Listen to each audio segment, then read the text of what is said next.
우리들이 구약 성경을 읽을 때는 꼭 이렇게 마음속에 이렇게 생각하고 있어야 될 것이 있어요. 그게 뭐냐 하면 이스라엘 백성들이 도대체 어떤 존재들인가. 땅도 작고 주변에 있는 나라에 비하면 힘도 없고 여러 가지 부족한 점이 참 많은 나라임에도 불구하고 하나님께서는 그런 이스라엘 나라 너는 내 것이라 내가 너를 지명하여 불렀나니 넌 내 것이라 하나님의 특별한 소유로 삼아주셨거든요. 근데 그렇게 하나님의 특별한 소유로 삼아주신 데는 특별히 이유가 있어요. 이미 그거는 구약 초기에서부터 나오는 겁니다만은 아브라함 때서부터 이 땅에 가서 복의 근원이 되어야 된다. 사실 이스라엘 백성들은 부자 나라가 돼서 복의 근원이 아니에요. 힘이 강해서 복의 근원으로서 사는 것이 아니라 어떤 특별한 삶의 시스템, 삶의 방식을 통해서 복의 근원으로서 의 역할을 감당해야 될 그런 나라입니다. 우리 3장에도 보았습니다만 두령이 나오고 치리자가 나오고 선지자가 나오고 또 11절에 보면 제사장이 나와요. 나라 안에는 여러 이거 배터리가 거의 왔다 갔다 하는 것 같은데 넣었어요?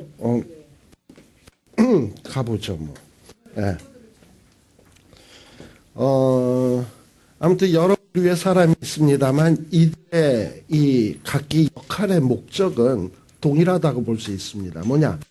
이스라엘 나라를 하나님의 그 나라로 그리고 복의 근원으로서의 역할을 잘 감당하도록 하게 하는 데 있어요. 예를 들면 제사장들은 하나님 앞에 올바른 예배를 드리고 이스라엘 사람들에게 올바로 율법의 말씀을 잘 가르쳐서 하나님의 말씀을 잘 지키며 순종할 수 있도록 만드는 거예요. 그리고 두령들은 어떠하냐? 두령들 치리자나 이 신하들은 어떤 삶을 살아야 되느냐? 하나님의 배운 하나님의 말씀을 가지고 삶 속에서 실천을 해야죠. 세상에서는 자기만 많이 가지면은 그게 복되다 하고 자기만 부자 되면 좋은 것으로 생각하는지 모르지만 이 하나님의 나라인 이스라엘에서는 고아나 과부 또 내 형제가 굶주릴 때 내 것을 나누어 주는 거예요. 그러면 이거 손해 아닙니까? 내 거를 많이 잃어버리게 되면 안 될 것 같잖아요. 그러나 하나님은 뭐라고 말씀하시냐면 줘라. 나누어 줘라. 베풀어라. 그러면 대신에 하나님이 차고 넘치게 채워준다는 거지요. 그죠? 이게 바로 하나님이 원하시는 방식이에요. 또한 선지자들은 간혹 백성들이 잘못되었을 때 하나님의 말씀을 통해서 그를 바로잡아 줘서 다시 복의 근원으로서 잘 살도록 도와주는 역할을 하는 것이 이게 선지자예요. 자, 그러니 주변 나라에서 가만 보면 저들은 국방에 힘을 쓰는 것 같지도 않고 경제에 힘을 쓰는 것 같지도 않고 그저 예배와 하나님의 말씀 순종과 또 하나님의 말씀대로 같은데 하나님이 축복해줘서 잘 된다 이 말이죠. 그러면 도대체 이게 어찌된 영문인가 궁금할 거 아닙니까? 그래서 주변 나라가 이스라엘 나라에 와서 너희는 가만 보니까 땅땡이도 작고 힘도 없고 여러 가지로 부족한데 뭐가 그렇게 행복하냐? 우리는 하나님의 말씀대로 살았더니 하나님이 복 주셔서 우리는 이렇게 행복하다. 너희도 하나님을 믿어라. 주 예수를 믿어라. 이렇게 사는 방식의 삶을 사는 사람이 바로 하나님의 백성들이에요. 그렇게 해서 주변 나라의 근원의 역할을 감당해야 되는 거예요. 이게 이스라엘 백성이 건강할 때의 모습인 겁니다. 근데 이 미가서가 기록될 당시에는 하나님이 여로보암 2세 때에 또 남쪽 유다에도 우시야 왕 때에 참 많은 경제적인 부흥도 주고 여러 가지 정말 힘도 강하게 해주고 많은 축복을 주었는데 왜 이런 축복을 주셨는가 생각하면서 그 하나님이 주신 사명을 감당해야 되는데 사람들이 그렇지 못했다 이 말이에요. 3장에 보게 되면 우리 지난 시간에 한 내용입니다. 두령들 치리자들은 나라의 선을 이루고 공의를 세우고 백성들의 가난하고 헐벗고 굶주린 자들을 돌보아야 될 책임이 있는 자들이 오히려 2절에 보면 선을 미워하고 악을 좋아하고 백성의 가죽을 벗기고 그 뼈에서 살을 뜯어 그들의 살을 먹으며 가죽을 벗기며 그 뼈를 꺾어 다지기를 남비와 속 가운데 담은 고기처럼 하는도다. 읽기도 힘들어요. 뭐 이렇게 뭐 살벌한 얘기가 많이 나오는지. 네. 백성들을 잘 보살피고 잘 되도록 해줘야 되는데 이건 완전히 정반대야. 뜯어먹고 다지고 뭐 냄비에다 놓고 뭐 그러니까 아주 그냥 뭐 껍데기를 벗기는 거죠. 그 벼룩이 간내 먹는다고 뭐 이런 식으로 된다 이 말이에요. 그러면 선지자들은 이런 두령과 치리자들을 신랄하게 책망하고 그들을 바른 길로 돌아오도록 만들어야 될 것 아닙니까? 그러나 5절에 보면 선지자는 이에 물면 평강 외치고 입에 뭘 안 주면 전쟁을 준비하는도다. 완전히 본연의 사명에서 완전히 빗나간 삶을 사는 선지자이죠. 그러니 선지자는 하나님의 계시를 받아서 증거하는 자인데 하나님이 그런 선지자에겐 계시를 안 줘. 아주 그냥 흑암으로 캄캄하게 해줘서 볼 것도 못 보게 해주신다 이 말이에요. 이쯤 또 그리고 11절에 보면 또 두령들은 뇌물을 위해서 재판하며 제사장들은 싹을 위하여 교훈하며 선지자는 돈을 위하여 점치면서 뭐 이러면서 하나님이 우리와 함께 계시지 아니하냐. 참 웃기는 얘기죠. 엉망으로 살면서 하나님이 우리와 함께 하신다고 하니 아무튼 이렇게 전체적으로 타락한 상황이었습니다. 바로 이런 상황 속에서 미가는 제가 지난 시간에도 이야기했습니다만 아무리 세상에 있었고 모든 사람들이 잘못된 길로 간다 할지라도 나도 덩달아서 자포자기할 것이 아니라 나는 오직 여호와의 신으로 말미암아 권능과 공의와 재능으로 채움을 얻고 야곱의 허물과 이스라엘의 죄를 그들에게 보이리라 결심을 했어요. 이런 사람이 얼마나 이 사회 속에 교회 속에 많이 나오느냐에 따라서 참으로 그 영적으로 얼마나 건강한가 안 건강한가가 결정이 되게 돼 있습니다. 자, 이러므로 이렇게 총체적으로 유다 나라가 타락했기 때문에 우리 하나님이 12절에 보게 되면 말씀을 하십니다. 이러므로 너희로 인하여 시온은 밭같이 갈물 당하고 우리가 봄철에 밭을 갈기 씨를 뿌리기에 앞서서 먼저 그 겨울철에 얼었던 땅들을 갖다가 쟁기를 팍 넣어가지고 팍 해서 다 갈아엎어요. 거기서 이스라엘 나라를 그냥 하나님이 쟁기 같은 심판을 꽉 집어넣어가지고 그냥 다 갈아엎는다는 거예요. 그리고 예루살렘은 다 부서져서 무더기가 되고 성전은 아주 그냥 황무해져서 수풀의 높은 곳같이 되리라 심판하시겠다는 거죠. 이렇게 미가서는 우리 총 3번에 걸쳐서 1장, 2장, 3, 4, 5장, 그 다음 5장, 6장, 7장 이런 식으로 3번의 설교로 돼 있다 그랬잖아요. 그리고 공의 앞부분은 심판에 대한 메시지, 뒤에는 희망에 대한 메시지라고 얘기를 했습니다. 그런데 지금 이 4장서부터는 하나님 여태까지는 이 유다 나라의 암울한 현실을 이야기하면서 하나님이 심판하겠다라는 메시지를 증거했습니다만 4장서부터는 하나님의 소망의 메시지가 선포되는 거예요. 유다를 심판한다. 무더기가 되고 아주 예루살렘은 무더기가 되고 시온은 밭같이 갈물당한다. 근데 그걸로 끝이 아니야.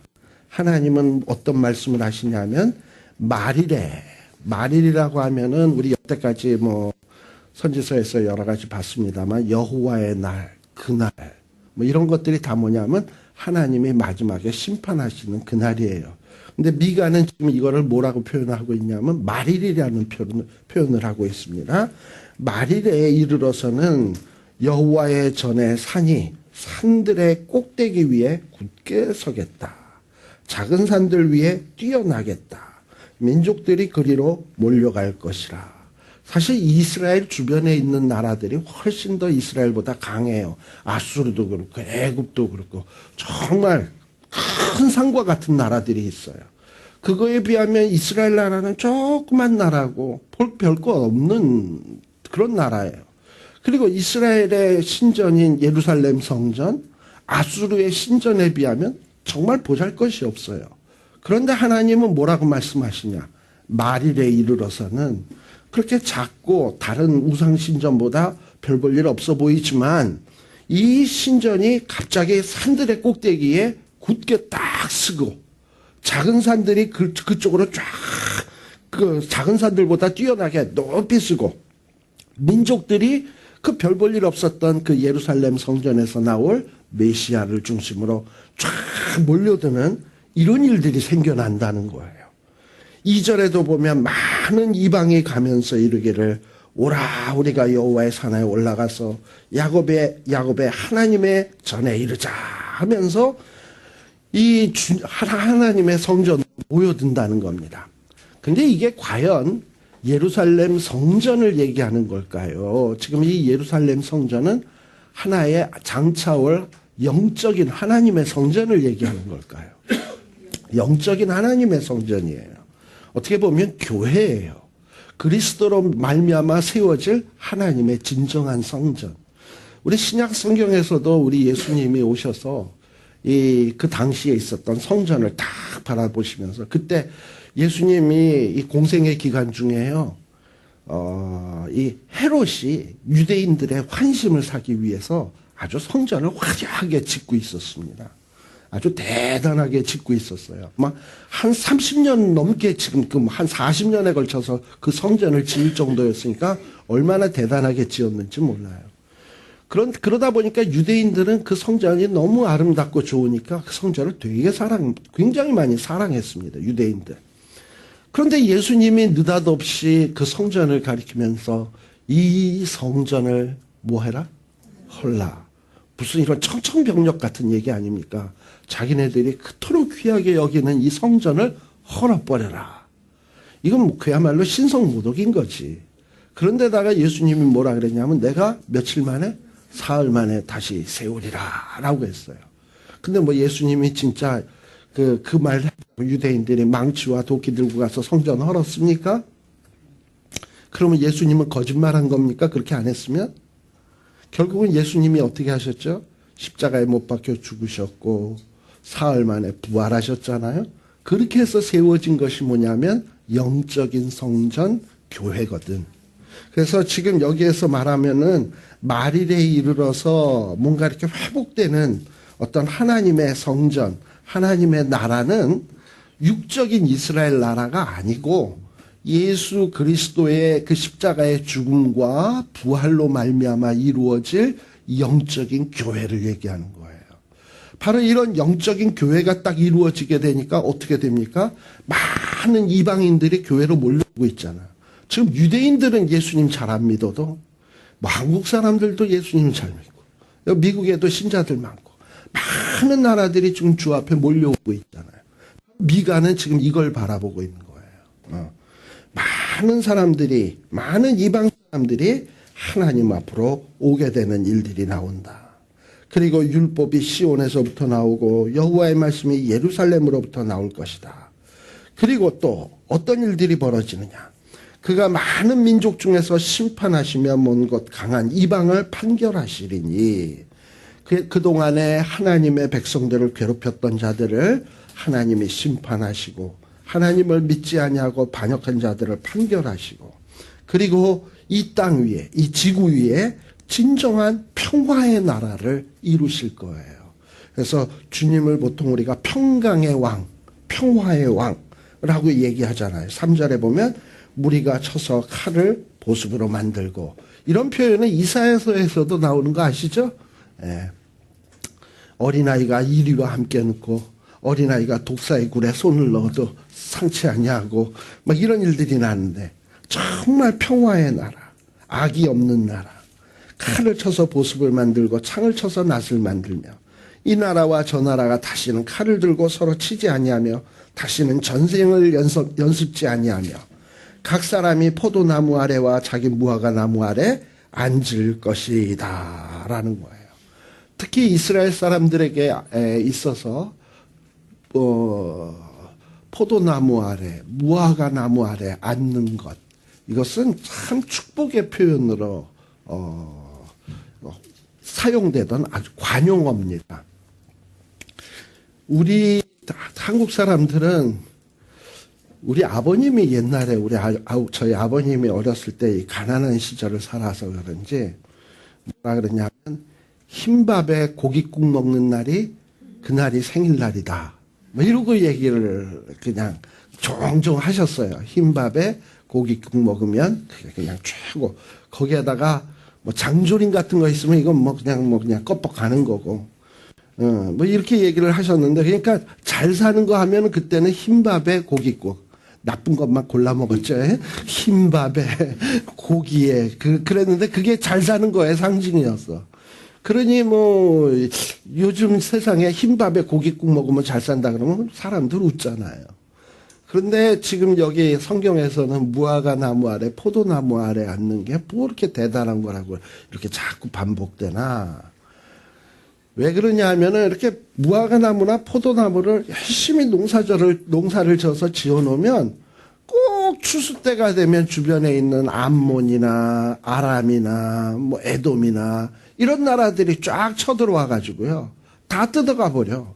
그러니까 포도나무 아래, 무화과 나무 아래 잘못 앉아 있다간 뭐 열매만 빼앗기는 것이 아니라 사람까지 붙들려다가 인신매매 당할 형편이거든요. 그러니까 포도나무 아래, 무화과 나무 아래 앉아 있을 수가 없어, 추수 때에. 잘못했다간 그냥 완전히 그냥 망하는 수가 있다 이 말이죠. 그러니 이들의 소망은 야, 추수 때에 포도나무를 이렇게 따가지고 그 아래 앉아서 뜯어먹고 무화과 나무 아래 앉아서 이렇게 있는 게 이게 소망인 거야. 근데 바로 하나님께서 그 당시의 상황을 생각하시면서 각 사람이 이렇게 포도나무 아래, 무화과 나무 아래 앉을 것이다. 그리고 더 이상 이방 나라가 못 쳐들어오도록 하나님이 막아줄 것이기 때문에 두렵게 할 자가 없다. 하나님이 이같이 말씀하셨다. 아주 그냥 분명히 말씀을 하신 거예요. 약속이에요. 그리고 또 하나님이 어떻게 하시느냐? 6절. 그날에는 내가 누구를 모은다? 저는 자 모으겠다. 환난 받는 자 모으겠다. 그리고 저는 자들로 남은 백성 되게 하겠다. 멀리 쫓겨났던 자로 강한 나라 되게 하겠다. 나 여호와가 시온산에서 이제부터 영원까지 그들을 치리하겠다. 다 회복에 대한 메시지. 그리고 권능 곧 그 딸 예루살렘의 나라가 내게로 돌아오리라. 이러고서는 돌아온다 이 말이에요. 근데 이 일이 있기 위해서는 어떤 일들이 먼저 있냐. 이거 돌아온다라는 건 떠나간 일이 있는 거잖아요. 바벨론 포로로 잡혀가야 돼, 이스라엘 백성은. 이 그들의 죄들로 인해서 일단 바벨론 포로로 잡혀가서 한번 혼이 나봐야 돼요. 그리고 이제 망해야 돼요. 그런데요, 우리 하나님은 그렇게 망하는 것으로 끝내시는 하나님이 아니야. 이스라엘 9절에 보세요. 바로 이 미가는 이스라엘 백성들이 포로로 잡혀갈 것도 이렇게 바라보고 있습니다. 회복 이전에 이스라엘 백성들이 망할 것을 바라보고 있어요. 내가 어찌하여 부르짖느냐? 너희 중에 왕이 없어졌다. 왕이 왜 없어져요? 바벨론 군대가 쳐들어와서 왕들을 다 포로로 잡아갔잖아. 시드기야의 눈을 뽑고 갈고리로 꿰서 끌고 가버렸잖아요. 모사가 뭐냐면 왕의 참모들 아닙니까? 뭐 장관들 뭐 이런 사람들 있잖아요. 그런 자들도 잡아갔잖아요. 왕도 없어지고 모사가 죽었으므로 이스라엘 백성들은 야, 우리나라가 망했구나 하고서는 막 그냥 해산하는 여인처럼 막 슬퍼한다 이 말이죠. 그래서 하나님은 뭐라 그러냐? 딸 시온이여 해산하는 여인처럼 애써 구로하여 나을지어다. 그 통곡을 하라는 거야. 사실요, 맨날 좋은 것만 체험하는 사람은요, 좋은 게 좋은 줄 모릅니다. 아마 공감하실 거예요. 만일에 우리가 어쩌다가 이제 갑자기 몸에 이상이 생겨서 식물인간처럼 됐다 그럽시다. 그러면 우리 가족들은 뭐라 그럴까요?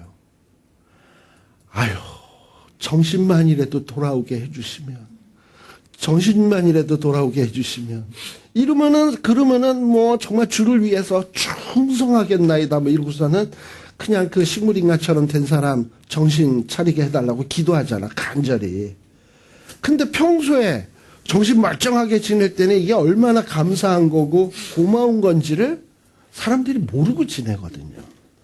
그런데 한번 되게 아파봐야, 야, 내가 이 걷는다는 게 이게 참 감사한 일이고, 밥을 먹을 수 있다는 거, 본다는 거, 들을 수 있고, 그리고 이렇게 감각을 느낀다는 거, 이런 게 얼마나 감사한 건지, 이 아파봐야 알아요.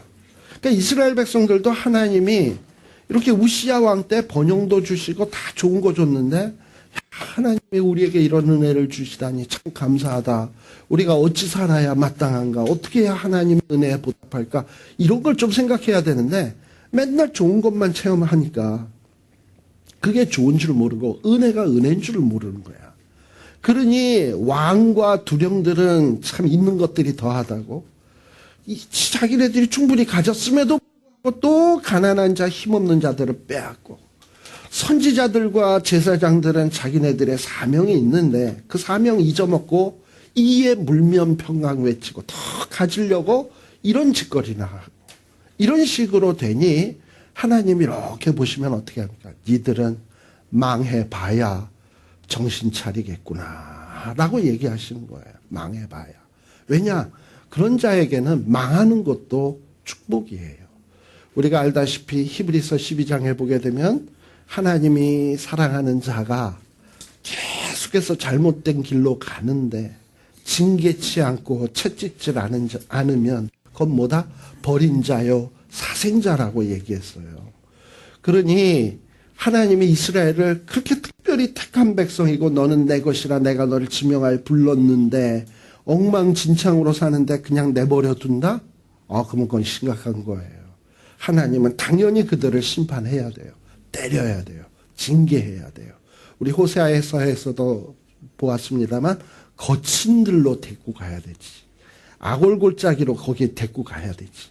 그러나 하나님은 자기의 택한 자 지명하여 부른 자는 망하도록 내버려 두지는 않아요. 때리긴 때려도 죽을 때까지 패지는 않는다 이 말이죠. 적당히 패야지. 정신 차릴 만큼. 그러고서는 어느 정도 고통을 경험하고 난 다음에 그때가 좋았어. 이런 느낌이 들 때쯤 회복시키시는 하나님이에요. 지금 이스라엘 백성들이 바벨론에 가서 정말 우리들이 엉망으로 살다가 이 모양 이 꼴이 되었구나. 이 모양 이 꼴이 되었구나. 뭐 이런다 이 말이에요. 그런데 10절에 보면 중간에 보게 되면 또 바벨론까지 이르러 어떻게? 거기서 구원을 얻으리니. 다시 말하면 바벨론에 가서 한번 아주 그냥 눈물이 쫙 나올 만큼 혼 한번 난 다음에 비로소 하나님이 거기서 너의 원수들의 손에서 속량하여 내시리라 라고 얘기하셨어요. 이게 하나님이 하시는 방법입니다. 그러니까 우리들이 어떤 사명도 제대로 감당하지 않고 있고, 그리고 은근히 날마다 죄 짓고 있고, 그럼에도 불구하고 내게 아무런 화도 임하지 아니하고 하나님의 징계도 없고 평안히 잘 살고 있다면 이거 심각한 일입니다. 내가 잘못 살 때 하나님의 징계가 없다면 이건 정말 심각한 일이에요. 오히려 징계 있는 게 축복이에요. 바로 이스라엘 백성들이 그렇게 되게 된 거예요. 그런데 거기에 보면 원수들의 손에서 속량한다라는 거예요. 사실 하나님이 이스라엘 백성을 회복시켜가지고 그들과 함께 해야 되는데, 함께 하기 위해서 필요한 필수 조건이 하나 있어요. 그게 뭐냐면 죄값 치르는 거예요. 하나님은 죄와는 절대 거룩하신 분이기 때문에 함께 하실 수가 없습니다. 죄의 문제는 청산이 되어야 돼요. 그러니까 이스라엘 백성들이 죄인이기 때문에 하나님이 함께 할 수 없어요. 그러면 하나님이 함께 하기 위해서는 이스라엘의 죄값의 문제를 어떻게 해서든지 처리를 하셔야 돼. 근데 이스라엘 스스로가 죄를 안 지으면 참 좋은데 이 이스라엘 백성들이 죄를 안 짓질 않거든. 계속 죄를 짓는다 이 말이에요. 근데 하나님은 이스라엘을 너는 내 것이라 내가 너를 지명하여 불렀나니 함께 해야 되잖아요. 하나님의 약속이잖아요. 근데 이스라엘은 계속 죄죠. 그럼 어떡합니까? 할 수 없지 뭐 하나님의 죄값을 지불하는 수밖에. 그게 바로 무엇이냐 하면 예수 그리스도를 보내서 십자가 위에서 죽게 하시고 보혈의 피로 흘리셔서 그 피값으로 나의 죄를 속한 거예요. 그런 걸 보통 뭐랬냐면 피로 값주고 샀다 그래서 속량이라고 표현하는 거예요. 속량. 그러니까 우리가 깨끗해지는 것은 우리의 의지로나 우리의 행위로 절대로 되어지는 게 아니라 그야말로 하나님의 은혜요 언약을 기억하시는 하나님의 인애의 근거에서 우리가 구원함을 얻는 거야. 예, 그래서 그런 식으로 우리를 속량하여 내시겠다는 거예요. 근데 미가는 이걸 이런 식으로 보았습니다만 에스겔 같은 경우에 또 어떻게 보았냐. 에스겔 36장에 보세요.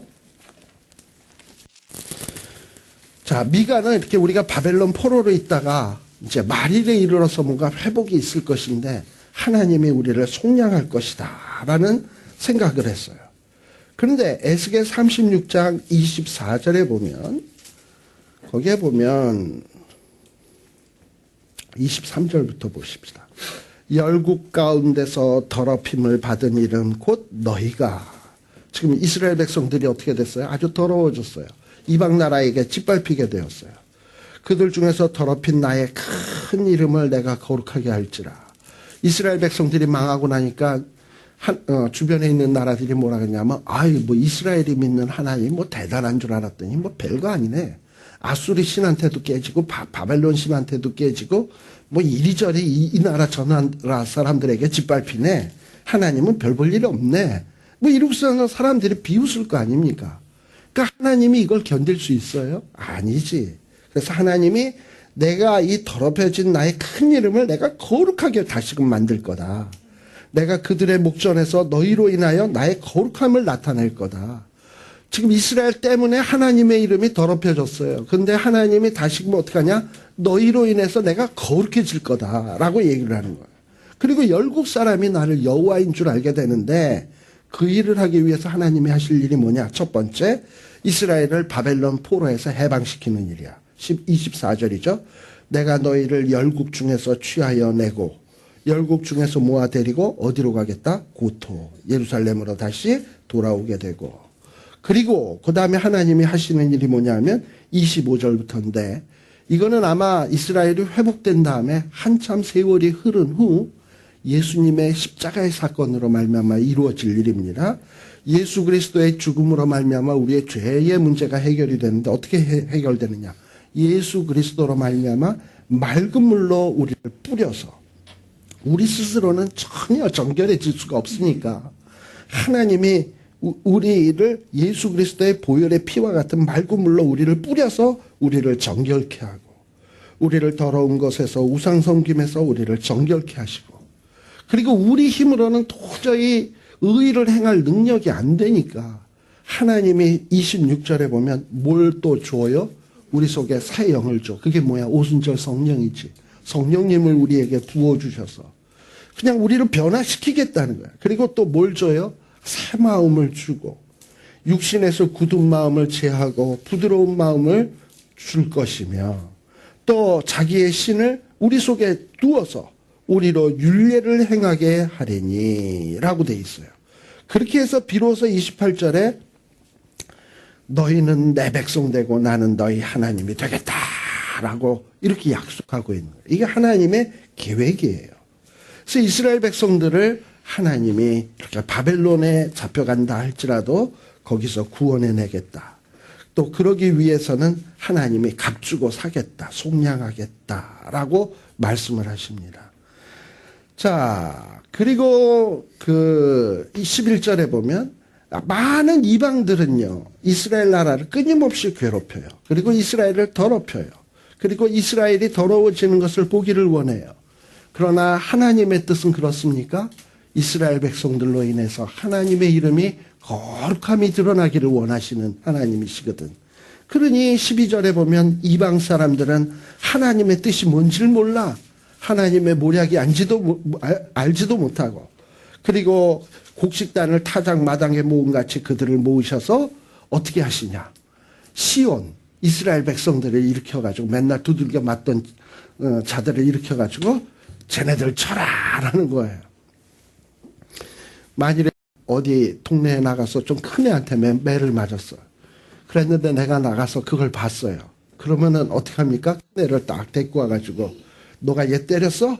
그럼 우리 애한테 이제 야 내가 얘 잡고 있을 때 한 대 때려. 이럴 거 아니에요. 물론 단 그 집 부모가 없을 때 그래야지요. 자, 그러니까 하나님이 어떻게 하냐. 이스라엘 백성들이 이방에 의해서 그동안 짓밟혔어요. 그랬더니 하나님이 다시금 이스라엘을 짓밟았던 이방 나라들을 타작마당에 모음같이 모아놓으시고 이스라엘 백성들에게 야 일어나서 쟤네들 마음껏 쳐라. 네가 두들겨 맞을 만큼 네가 두들겨 맞은 만큼 열심히 쳐라. 그리고 하나님이 내가 내 뿔을 철같이 해주겠다. 굽을 녹같이 해주겠다. 내가 여러 백성들을 깨뜨릴 것이다. 이러고서는 이렇게 그냥 마음껏 보복할 수 있는 기회를 주신다 이 말이죠. 내가 그들의 탈취물을 구별해서 여호와께 드리며 그들의 재물을 온 땅의 대주제께 돌리리라. 여기서 내가가 누굴까요?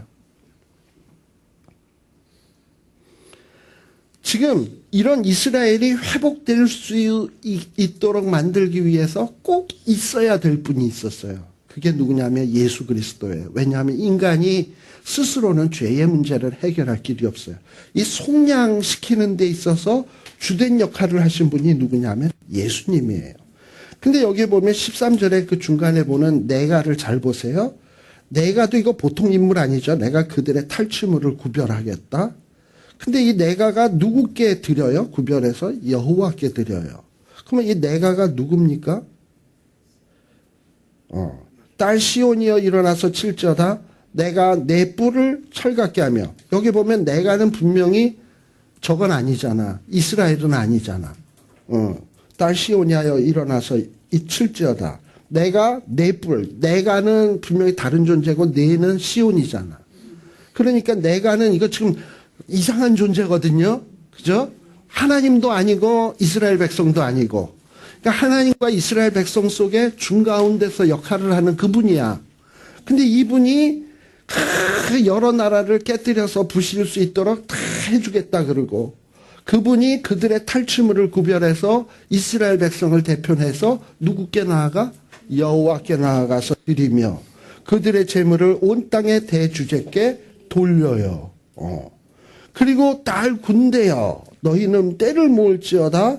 그들이 우리를 에워쌌으나 막대기로 이스라엘 재판자의 뺨을 치리로다. 자, 이러면서 무슨 얘기가 나오냐면 그 유명한 미가서 5장 2절 말씀이 나오는 거예요.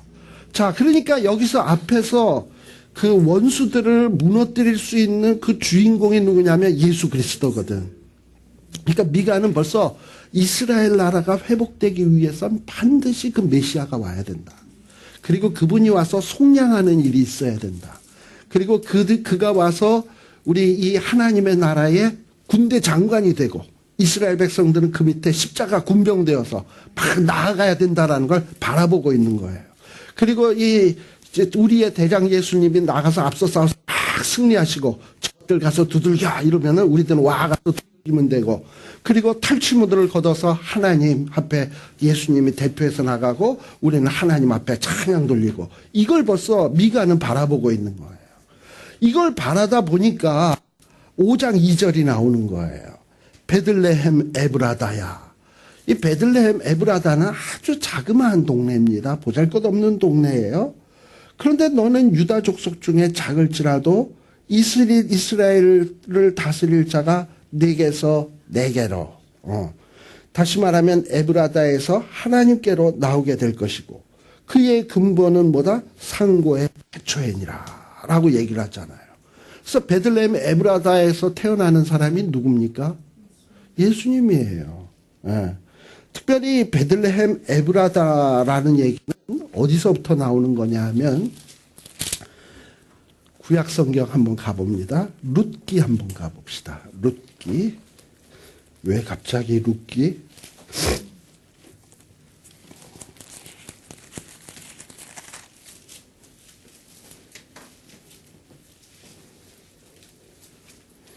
자, 룻기 1장 1절과 2절의 말씀을 한번 봅시다.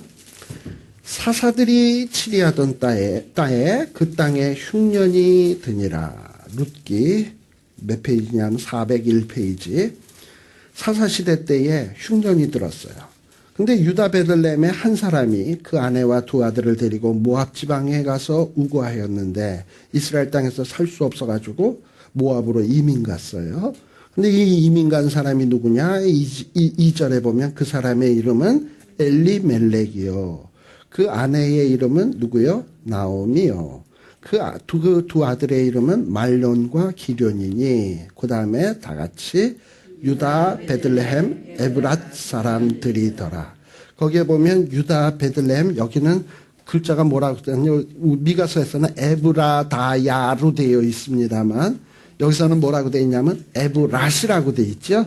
영어로 보면 다 똑같은 표현이에요. 근데 우리 한국말로 번역을 할 때 에브라다야를 어떤 데는 에브랏이라고 번역도 하고 이렇게 했는데 바로 이 에브라다야 그리고 이 에브랏 사람들이에요. 그러니 이 나오미의 집안이 원래 어느 동네 사람이냐? 베들레헴 에브랏 사람들이었습니다. 그런데 좀 또 룻기 쭉 넘어가서요. 거기에 보면 어디를 보냐? 제일 마지막 부분에 보면 4장 11절 한번 봅시다. 4장 11절에 보면 무슨 얘기가 나오냐. 성문에 있는 모든 백성과 장로들이 가로되 우리가 증인이 되노니 여호와께서 내 집에 들어가는 여인으로 이스라엘의 집을 세운 라헬, 레아 두 사람 같게 하시고 너로 어디에서? 에브랏에서 유력하고 베들레헴에서 유명케 하시기를 원하며 하면서 이게 지금 누구에 대한 얘기냐면 룻에 대한 얘기예요. 그러고서는 이 룻이 보아스와 결혼을 하죠. 결혼을 해가지고 18절서부터 보세요. 베레스의 세계는 이러하니라. 베레스는 헤스론을 낳았고 헤스론은 람을 낳았고 람은 암미나답을 낳았고 암미나답은 나손을 낳았고 나손은 살몬을 낳았고 살몬은 보아스를 낳았고 보아스는 오벳을 낳았고 오벳은 이새를 낳았고 이새는 누구를 낳았더라? 다윗을 낳았더라 라고 돼 있어요.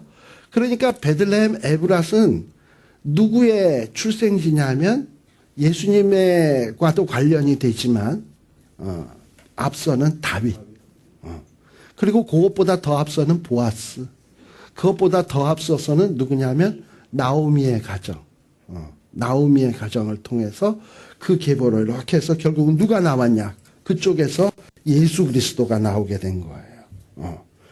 근데 이 예수 그리스도에 대해서 5장 2절에서는 미가 5장 2절에서는 뭐라 그러냐?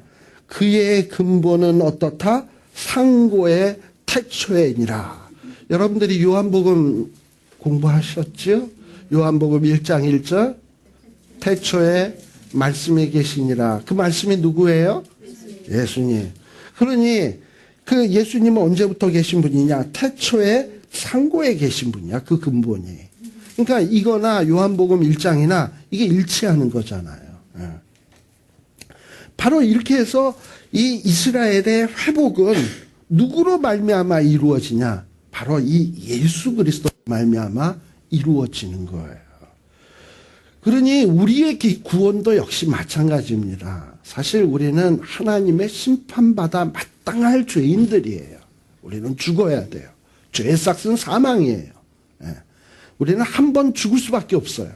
그런데 하나님은 우리를 심판으로 끝내시는 분이 아니고 우리를 지명하여 불렀고 우리를 쓰시고자 하는 목적이 있기 때문에 반드시 회복시키실 거예요. 근데 우리 힘으로는 안 되잖아. 우리 힘으로는 안 되는데 하나님이 어떻게 하시겠냐? 상고의 태초에서부터 준비하신 그분을 통해서 우리를 회복시키겠다는 거예요. 그러다 보니까 그분이 태어나는 그 동네 정말 보잘것없지만은 지금 미가는 노래하고 있는 거예요. 네가 아무리 작을지라도 정말 이스라엘을 다스릴 자가 이스라엘만 다스려요? 만유를 다스릴 자가 내게서 나올 것이다. 이러고서는 얘기를 하는 거예요.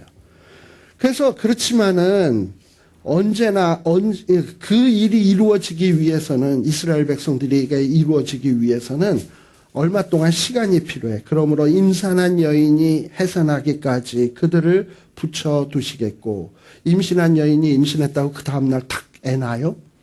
최소한 몇 개월 있어야 되죠? 10개월은 있어야 돼요. 그것처럼 이 약속이 이루어지기까지는 시간이 필요해요. 그리고 그 후에 그 형제의 남은 자가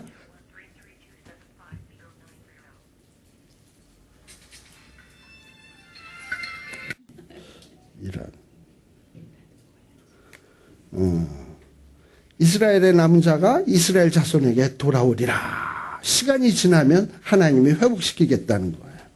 그리고 그 회복시킬 때 어떻게 되느냐? 그가가 누구냐 하면 앞에 얘기했던 내가와 같은 거예요. 그가 여호와의 능력과 그 하나님 여호와의 이름의 위엄을 의지하고 서서 그 때에게 먹여서 누가? 예수님이 여호와의 능력과 하나님의 이름의 위엄을 의지하고 서서 그때는 누구겠어요? 우리 양떼들이지.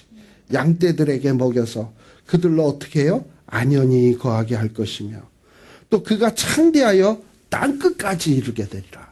하나님의 나라가 처음에 시작은 미미한 것 같은데 땅끝까지 이르게 된다 이 말이에요. 선지자들이 다 공통적으로 본 거예요.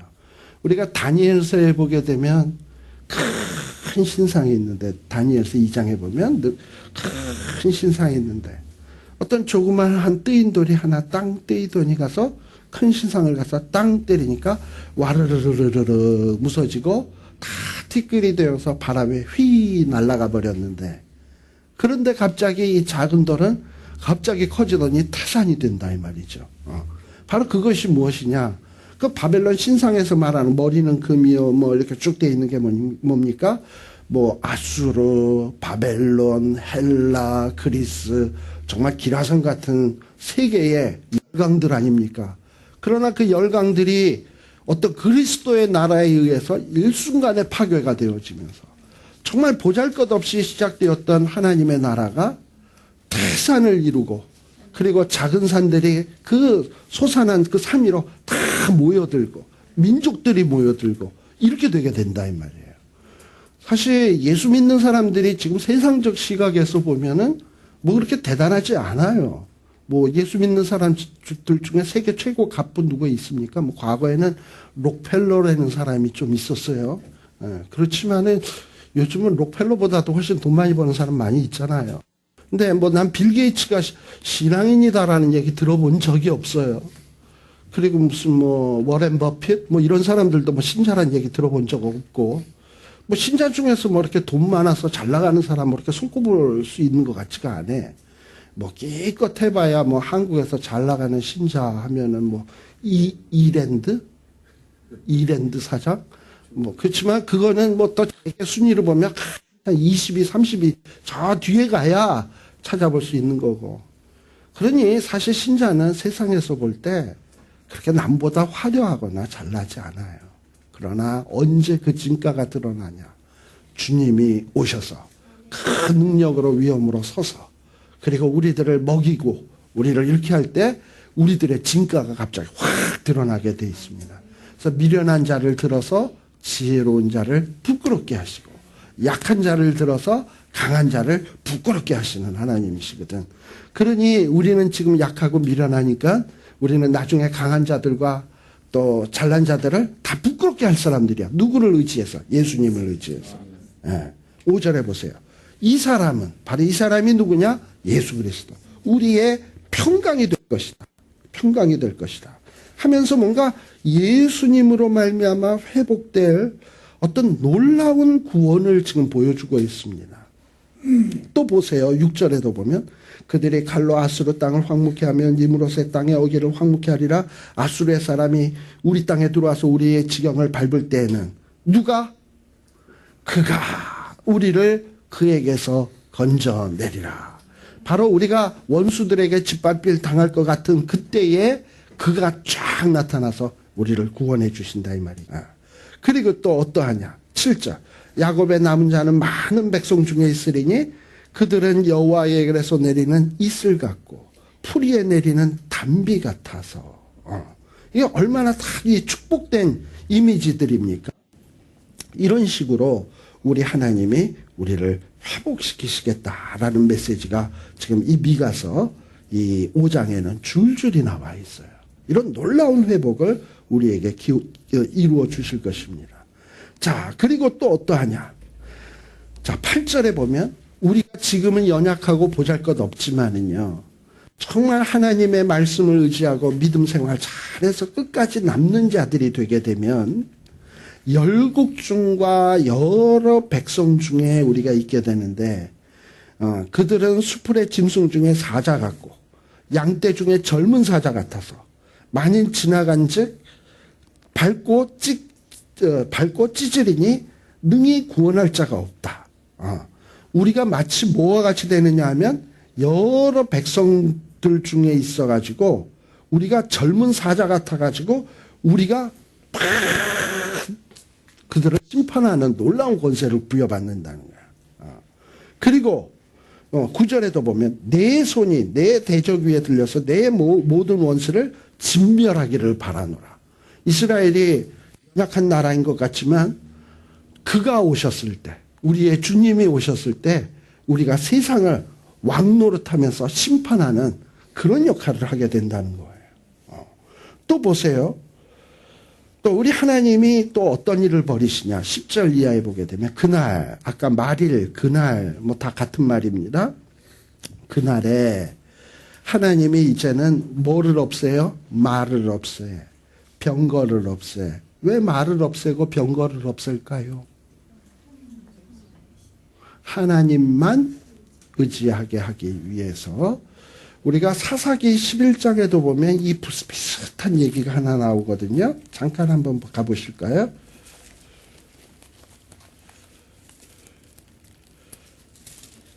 11장인가.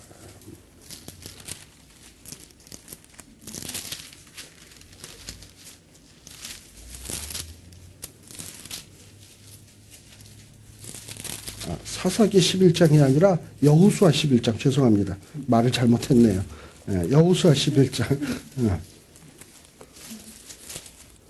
여호수아 11장에 보게 되면 11장 6절에 한번 보세요. 여호와께서 여호수아에게 이르시되 그들을 인하여 두려워 말라. 내일 이맘때에 내가 그들을 이스라엘 앞에 붙여 몰살시키리니 너는 그들의 말 뒷발에 힘줄을 끊고 불러 그 병거를 사르라.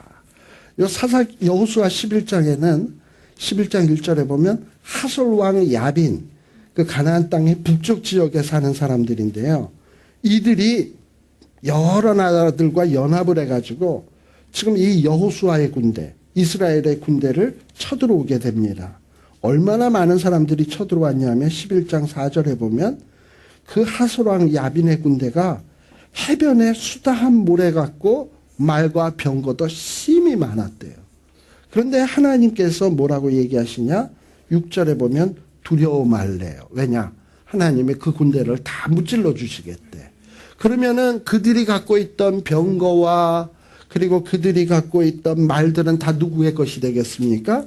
이스라엘의 것이 되겠죠. 다 빼앗으니까. 그런데 하나님은 뭐라 그러냐면 그렇게 다 빼앗은 말과 병거는 불사르고 말은 뒤에 힘줄을 다 끊어버리래. 왜 그랬을까? 그 아까운 걸. 그거 있으면 그거 의지하고 하나님 의지 안 하거든요. 바로 지금 이것도 그런 거예요. 하나님이 이제 예수님이 오셔서 속량하시고 이스라엘의 왕이 되어주시고 군대 장관 되어주시고 이러면서 원수들을 무찌르시고 이렇게 될 때에는 하나님이 뭐를 없애겠다? 말들을 없애겠다. 병거들 회파하겠다. 그리고 그렇게 하겠대. 왜요?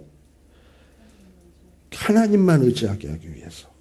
또 12절서부터 보면 뭘 없애겠다? 복술, 점장이, 우상, 주상, 내 손으로 만든 것. 이런 것들도 다 뭐냐면 인간들이 의지하던 것들이야. 왜 사람들이 복술자들을 찾아갑니까? 뭔가 이렇게 사는 게 너무 힘들어. 근데 이게 내 운명이 어떻게 될지 모르겠어. 그러니 가서 내가 지금 이렇게 힘들어 죽겠는데 이 문제가 해결되겠습니까? 안 되겠습니까? 하고 물어보러 가잖아요. 예. 그러면 복술자가 딱 보고서는 쌀알 같은 거 쫙 뿌린다든지 젓가락통 같은 거 막 흔들더니 딱 봤더니 동쪽으로 가봐. 뭐 이러고서 얘기하잖아요. 뭐 그러면서 그게 다 뭡니까? 하나님 의지하지 않냐고 힘들고 괴로울 때 이상한 거 의지하는 거잖아. 점장이도 마찬가지고 우상도 마찬가지고 주상도 마찬가지고. 그러니까 하나님은 어떤 하나님이냐? 질투하는 하나님이야. 그러니까 우리가 다른 거 사랑하고 다른 거 의지하는 꼴을 못 봐. 그게 질투 아닙니까? 그죠? 에? 하나님은 우리를 근데 질투라는 거는 결국 뭐냐? 사랑의 또 다른 표현인 거예요. 예를 들어서 제가 만일에 이상한 다른 여자를 자꾸 만나고 다니는데 제처가 그건 당신 인생이니까 알아서 그렇게 살아. 나는 또 내 인생 살 테니까 뭐 이런다 그런다면 그거 사랑하는 겁니까? 완전히 반죽음으로 만들어야 이게 제대로 사랑하는 거지요. 네. 그렇게까지 하겠습니까마는. 아무튼 하나님은 질투하는 하나님이거든. 그만큼 우리를 너는 내 것이다. 내가 너를 지명하여 불렀다. 그러니까 다른 것 사랑하는 것을 꼴을 못 보는 거예요. 그리고 아세라 목상도 다 없애고 그리고 진노와 분한으로 청정치 아니한 나라에게 갚으리라. 심판하시겠다는 거예요. 그리고 이스라엘을 다른 여러 산들 위에 우뚝 세워주신다 그랬어요. 아까 예루살렘을 우뚝 세워주신다 그랬잖아요. 이러면서 뭔가 이스라엘 나라에 회복이 있을 것을 이야기를 하고 있습니다. 신앙은요, 신앙생활이라는 거는 뭐냐? 정말 미래에 대한 소망이 분명하면 현실의 고통과 괴로움을 얼마든지 이겨낼 수 있습니다. 그리고 미래에 대한 소망이 분명한 사람은 현실을 살 때 아무렇게나 엉터리로 살지 않습니다. 믿음이 없이는 하나님을 기쁘시게 못하나니 뭐예요? 그 다음에 하나님께 나아가는 자는 상 주시는 이심을 믿어야 할지니라. 어떤 자에게 상 주실까요? 하나님의 심판이 있다. 그러니 내가 엉망으로 살아서는 안 된다. 믿어야죠. 그리고 하나님의 말씀대로 하나님을 기쁘시게 하기 위해서 살아야 되겠다 하고서 비록 세상이 힘들고 어렵지만 뚜벅뚜벅 걸어가는 거야. 지금은 아수르에게 침략받고 바벨론에게 침략받고 예루살렘이 어떤 나라보다도 정말 지극히 작은 도성 같지만 이게 끝이 아니다. 이곳에서 장차 내가 사랑하는 그분이 오실 것이고 그분이 만왕의 왕이 되실 것이고 그분이 심판하실 것이고 온 세상의 모든 공의와 정의를 바로잡으실 것이고 평강의 왕이 될 것이고 그분이 나를 들어서 함께 왕노릇하게 만들어 주실 것이고 그날이 있다면 내가 그리스도의 신부로서 걸맞는 자 되기 위해서 준비해야 될 것 아니냐. 주님 오실 날까지. 이러고선 살아가는 사람이 비로소 하나님을 기쁘시게 하는 자고 상 받을 자고 그러는 거예요. 그럼 왜 미가서 같은 말씀을 이런 말씀을 주셨을까? 심판한다. 회복 있다. 이스라엘 백성들의 그 현실이 쉽지만은 않습니다. 그러나 미래에 대한 확실한 믿음을 가지라는 거예요. 심판 있고 또 회복이 있으니까 지금 그냥 아무 생각 없이 그냥 시간만 축내면서 그렇게 살지 말고 정신 번쩍 차려서 이제 너희들이 바르게 인생의 길을 걷지 않으면 안 된다라는 것을 깨우치기 위해서 미가가 말씀하고 있습니다. 그러나 당시의 제사장, 선지자, 두령 아무리 이 말을 외쳐도 깨달아 먹지를 못했다고. 그렇다면 오늘 미가가 오늘날 우리에게 와서 외친다고 합시다. 이 시대의 교회의 장로들아, 이 시대의 교회의 목사들아, 이 시대의 선교사들아 이러고 외치는데 무슨 그런 말씀에 미가의 외침에 대해서 아무런 생각이 없이 그저 목사들은 그 싹군 목사가 되고 그리고 선지자들은 누가 가서 이렇게 돈 주면은 예언 기도로 축복 기도해 주고 만일에 안 해주면은 앞으로 너는 집안에 우환이 있을 것이다 뭐 이러고서는 감사원금을 얼마 안 하면은 뭐 이러고서는 이상한 짓거리나 하고 저 도처에 많이 있잖아요. 아마 미가가 보면 정말 통탄을 할 거야, 역시. 그런데 이런 때에 과연 우리 가운데 누가 하나님을 기쁘시게 하는 자가 될 것이냐. 미가서의 말씀을 믿고 우리가 바르게 살면 하나님이 상 주실 것이고, 그리고 그 길을 향해서 뚜벅뚜벅 우리가 걸어간다면 정말 우리 하나님이 우리를 정말 축복하여 주시고 인정하여 주시고 상 주실 것이라는 것을 믿어야 될 줄로 압니다. 우리 쉴 시간 아직 안 됐습니다. 10분 더. 자, 6장입니다. 자, 6장은 이제 3, 4, 5장까지가 두 번째 설교라 그랬죠? 자, 6장에 보게 되면 또 어떻게 시작합니까? 들을지어다 하면서 또 이야기를 해요. 아마 3, 4, 5장 두 번째 설교가 끝나고 세 번째 설교가 시작될 때 얼마나 간격이 있었는지는 몰라요, 우리는. 거기 시간이 써져 있다면 참 고마운데, 시간이 안 써져 있거든. 우리가 후일에 이제 공부하겠습니다만, 학개서 같은 경우에는 설교가 시작할 때마다 날짜가 꼭 써져 있어. 몇 월 며칠. 그 다음에 스가랴서도 그렇고. 이렇게 날짜가 써져 있는데, 이건 날짜가 없으니 알 길이 없지. 그러나 분명히 두 번째와 세 번째 설교는 연이어서 한 것 같지는 않아요. 자, 이렇게 두 번째 설교까지 했는데 사람들이 정신 차렸을까, 안 차렸을까? 안 차렸지. 안 차렸으니까 망해야 되지. 그러니까 언제 비로소 이스라엘 백성들이 깨닫기 시작하냐? 망해야 깨달아요. 망해야 깨달아. 자, 그래서 지금 미가는 또다시 설교를 하는 겁니다. 근데 망할 게 분명한데도 왜 이렇게 설교를 하느냐 하면 이유가 있어요. 나는 분명히 다 외쳤다. 그랬는데도 안 들었다. 그래서 망했다. 핑계치 못해. 그러니까 분명히 이렇게 말했는데 그때는 이 멍청한 것이 그 말의 그 중요성을 깨닫지 못하고 그 말씀의 가치를 모르고 안 듣다가 이 지경이 되어서야 비로소, 그러고서 그 말씀을 보니까 그때 깨닫지 못했던 게 막 깨달아지면서 구구절절이 사실이란 말이지. 참 어리석은 거죠. 똑똑하고 지혜로운 사람은요, 한 번 말해주면 아는데 미련한 것들은 자꾸 말을 해도 못 알아먹어. 그러니까 어떻게 해야 알아먹냐? 한번 맞아야 정신 차려. 근데 맞고서도 못 차리면 또 맞아야 돼. 그래야 정신 차리더라고요. 그래서 선지자들이 이렇게 말씀을 외치는 데는, 아니, 망할 자들한테 왜 외치나? 좀 이런 생각이 드는데, 외치고 기록하는 데는 이유가 있어요. 핑계치 못해. 자, 너희는 여호와의 말씀을 들을지어다. 그리고서는 내게 이르시기를 너는 일어나서 산 앞에서 쟁변하며 작은 산으로 내 목소리를 듣게 하라 하셨나니. 특별히 여기 보면 산과 작은 산이 나옵니다. 하나님이 이상하게 말씀을 가서 너는 외치는데 어디에서 외치라 그러냐면 산과 작은 산에서 내 목소리를 막 외치래.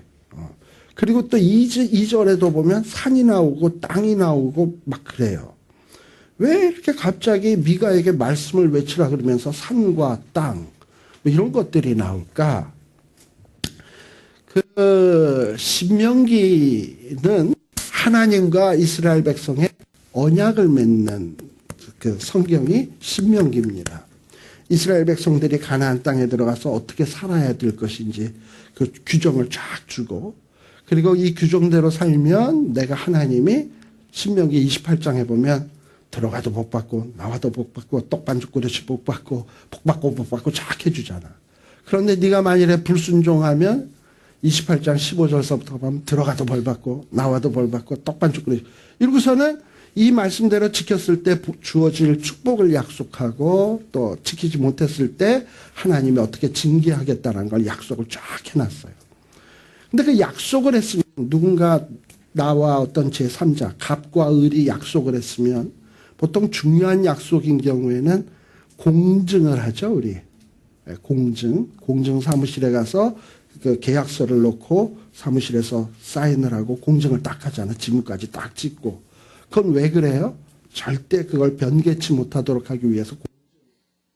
근데 우리 하나님께서 이스라엘 백성들과 신명기에 약속을 맺으면서도 역시 공증을 했어요.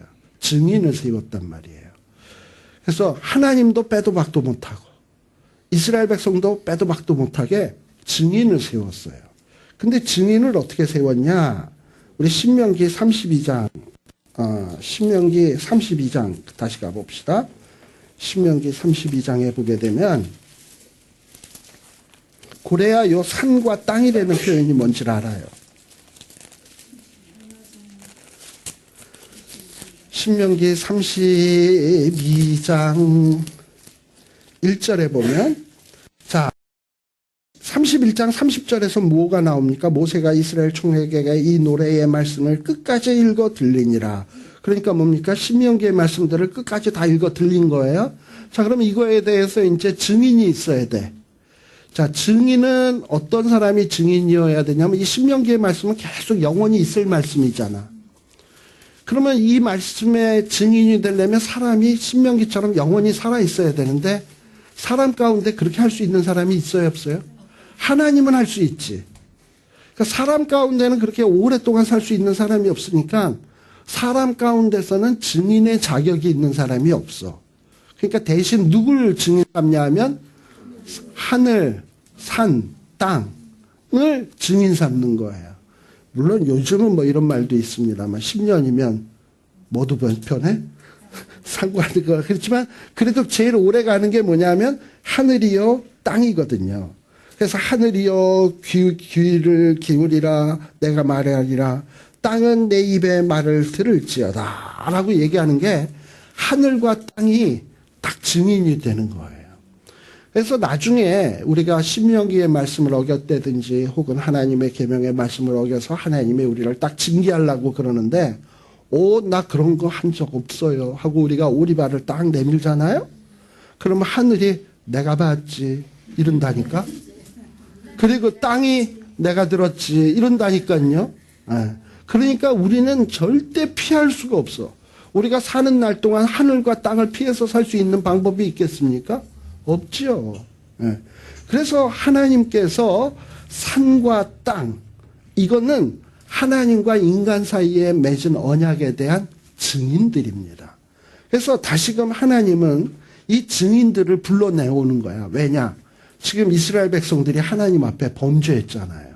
그리고 이 범죄의 사실을 분명하게 드러내기 위해서 지금 산과 그리고 땅, 이런 자들을 나와서 2절에 보면 뭐라 그럽니까? 너희 산들과 땅의 견고한 지대들아 너희는 여호와의 뭘 들어라? 쟁변이 뭡니까? 이스라엘 백성들에게 내가 이러한 것들을 명령했고 내가 이렇게 하겠다고 했는데 이들은 내 말을 하나도 안 들었다. 산 마저 틀려. 땅 마저 틀려. 지금 이러고 있는 거예요. 그러면서 뭔가 이스라엘 백성들과 지금 따지겠다는 거예요. 그러니까 하나님의 시선으로부터 피할 수 있는 자는 세상에 한 사람도 없습니다. 그러니까 이런 사실을 그러면서 이제 하나님이 얘기하시는 거죠. 6장 3절에 하나님의 논쟁의 내용을 보십시오. 이스라엘 백성들아, 내가 너네들에게 뭘 그렇게 잘못했냐? 내가 너희들을 언제 그렇게 괴롭혔냐? 한번 있으면 얘기해봐라. 그러면서 뭐라 그러겠습니까? 산과 땅에게 내가 얘네들한테 잘못한 적 있냐? 너 봤어? 이러고 물어볼 거 아니에요. 그리고 나는 여태까지 얘네들한테 사랑만 베풀었잖아. 그러면 산과 땅은 뭐라 그럴까? 맞아요. 이러고 이럴 거 아니에요. 근데 이스라엘 백성들은 아니에요. 막 이럴 거 아니에요. 자, 그러면서 하나님이 하시는 얘기가 뭐냐면 내가 너를 애굽 땅에서 인도하여 냈다. 출애굽했다는 거죠. 그리고 애굽 땅에서부터 값주고 끄집어냈다는 거죠. 그리고 모세와 미리암 보내서 너희들을 광야에 정말 어디가 동인지 서인지 남인지 북인지도 모르는 그런 동네를 인도했다 이 말이죠. 그리고 또 5절 이하에 보게 되면 내 백성아 너는 모압왕 발락에 꾀한 것, 이거 무슨 사건인지 아시죠?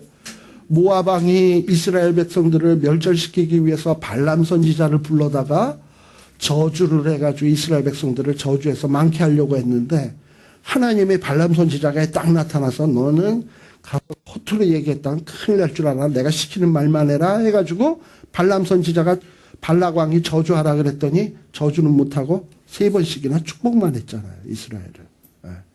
그러니까 뭡니까? 하나님이 정말 강권적인 방법으로 이스라엘을 보호해 준 사건이 이 발락 사건이에요. 그 다음에 또 시딤에서부터 길갈까지의 일, 시딤과 길갈의 일이 뭐냐 하면은 그 요단강 건너기 전에 요단 동편에서부터 요단강 건너서까지를 보통 우리가 뭐라 그러냐면 시딤에서부터 길갈이라고 얘기를 해요. 그런데 이 요단강 건널 때의 사건을 여러분들 잘 알잖아요. 우리도 한번 생각해 봅시다. 요단강 건너기 전에 여호수아서에 보면 하나님이 이상하게 말씀을 하셔요. 하나님이 이 요단강을 언제 건너라 그러냐면 모맥을 거두는 시기에 건너라고 합니다. 여러분들이 여호수아서에 보게 되면 모맥을 거두는 시기. 왜 하필 모맥을 거두는 시기냐? 이 모맥을 거두는 시기는요. 이 요단강 물을 이스라엘은 비가 그렇게 많이 안 오는 동네니까 건기 때는 요단강 물이 무릎에도 안 차요. 시내 같아. 그런데 이 모맥을 거두는 시기에는 비가 많이 와가지고 이 요단강의 이 물의 깊이가 엄청나게 내려가. 근데 그 모맥을 거두는 시기는 1년에 딱 한 번일 거 아니야. 근데 이스라엘 백성들은 광야 40년 동안 그 요단강 근처에서만 뱅글뱅글 돌았던 사람들이거든요. 그렇죠. 요단강 물이 언제 넘치는지, 언제 물이 안 넘치는지를 너무나도 잘 아는 사람이에요. 근데 하나님이 너희들 언제 요단강 건너냐 하면 모맥을 거두는 시기에 건너라 그러면 이스라엘 백성들 뭐라고 얘기해야 됩니까? 왜 하필 요때입니까? 왜 하필? 우리도 다 잘 아는데 저거 비 안 올 때는 무릎에도 안 찰 때 있는데 그땐 건너기가 너무 수월한데 하나님 왜 하필 요때 건넙니까? 따질 수 있잖아요. 그런데 하나님은 그때 건너라는 거예요. 왜냐? 무릎에 찰 때 건너면은 하나님의 능력이 안 나타나잖아. 하나님이 건네준 게 아니잖아. 그러니까 물이 철철 넘칠 때 하나님이 건너게 해주겠다는 거예요. 근데 이스라엘 백성들은 거기에 이유를 안답니다. 그래서 요단을 건넜죠. 요단을 건넜어.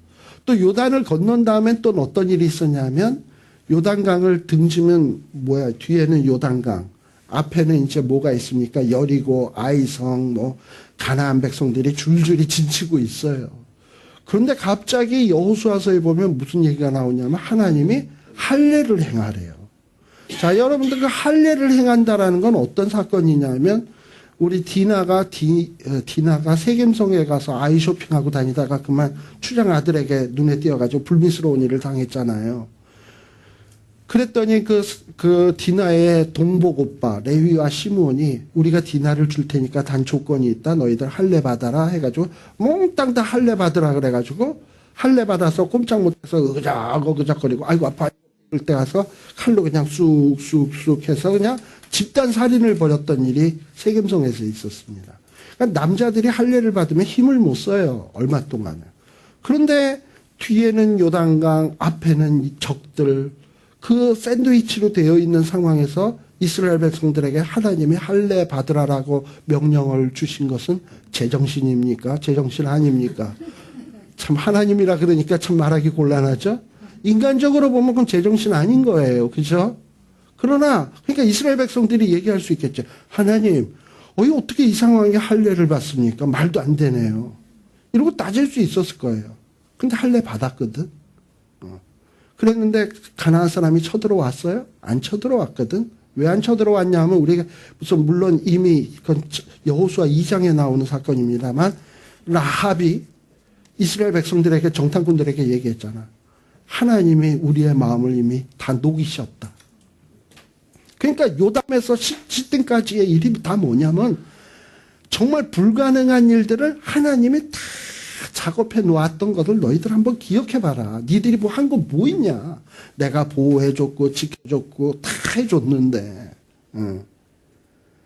자, 그렇게 생각을 해보면 나 여호와의 의롭게 행한 것을 알 거 아니냐. 지금 미가서에서 얘기하고 있는 거예요. 자, 그러니까 정말 이 신앙이라고 하는 것은 어디서부터 출발하는 거냐. 지난날 우리 하나님께서 베풀어 주신 이 은혜에 대한 분명한 기억 참 중요합니다. 오죽하면 찬송가에 지금까지 지내온 것 주의 크신 은혜라. 이런 찬송도 있고, 주신 복을, 주가 주신 복을 세어보아라. 주가 주신 복을 세어보아라. 라는 찬송도 있잖아요. 그래서 정말 올바른 신앙의 출발은 결심으로 출발하는 게 아니야. 내가 이제부터 주를 위해서 열심히 살 거야. 물론 그 결심도 중요하지만 그거 이전에 뭐부터 생각하냐 하면 하나님이 내게 베푸신 그 사랑, 은혜를 한번 더듬어서 기억해 보세요. 그러면 내가 열심히 신앙생활을 잘해야 되겠다라는 것이 저절로 생겨나는 것이지 해야지 하면 신앙생활이 피곤해. 그러나 주님 주신 은혜를 다 생각을 하면 그 다음엔 죽는 것도 안 두려워. 이까지 괴로움, 이까지 핍박, 이까지 환난. 그러면서 우리 앞서간 믿음의 선배들이 다 그런 거 아니에요? 환난과 핍박 중에도 성도는 신앙 지켰네. 왜요? 하나님이 베풀어 주신 은혜와 사랑이 너무 크거든. 그러니까 신앙의 출발은 거기서부터 출발하는 거예요. 그래서 지금 미가도 지금 이스라엘 백성들에게 설교를 딱 시작하면서 하는 얘기가 이거예요. 지난날 한번 생각해봐라. 하나님이 언제 너희들을 괴롭게 한 적이 있느냐. 시딤에서 길갈까지도 한번 추억해봐라. 그리고 발락 왕 때의 일도 생각해봐라. 니들이 잘한 게 뭐 있냐. 하나님의 은혜지. 그런데 어떻게 너희들이 이따구로 행동하느냐. 지금 이 얘기를 하고 싶은 거예요. 잠시 쉬었다 가겠습니다.